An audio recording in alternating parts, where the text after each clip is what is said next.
మిగిలిన వారి సంగతేమో కానీ నాకు మాత్రం సంక్రాంతి చాలా స్పెషల్ అని తెగ సంబరపడిపోతున్నారు వరలక్ష్మి శరత్ కుమార్.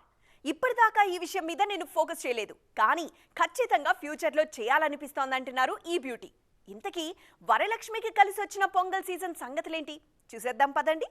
2025 పొంగల్ రేస్ లో వరలక్ష్మి శరత్ కుమార్ ఉన్నారన్న సంగతి చాలా మందికి అసలు గుర్తే లేదు, అసలు నోటీస్ కూడా చేయలేదు. కానీ వరలక్ష్మి వచ్చేశారు, గెలిచేశారు. గెలుపును కొనసాగించడానికి తెలుగు రాష్ట్రాల్లో ప్రచారం కూడా చేస్తున్నారు. ఇదంతా దేని గురించి అనుకుంటున్నారా? వరలక్ష్మి శరత్ కుమార్ నటించిన మదగజరాజా మూవీ గురించే. దాదాపు పుష్కరం క్రితం ఆమె నటించిన ఈ సినిమా ఈ నెలాఖరున రిలీజ్ కి రెడీ అవుతోంది. ఈ సంక్రాంతికి కోలీవుడ్ లో హిట్ కొట్టిన వరలక్ష్మి లాస్ట్ ఇయర్ తెలుగులో కూడా సాలిడ్ హిట్ అందుకున్నారు. ఎస్, లాస్ట్ ఇయర్ హనుమాన్ సినిమాలో తేజ సజ్జాకి సిస్టర్ రోల్ చేశారు వరు.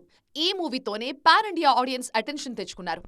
అంతకుముందు బాలకృష్ణ సిస్టర్ గా వీరసింహారెడ్డితోనూ మెప్పించారు. ఆ సినిమాలో ఆమె క్యారెక్టర్ ఒక సర్ప్రైజ్ ఎలిమెంట్ లాగా సినిమాకు చాలా ప్లస్ అయింది.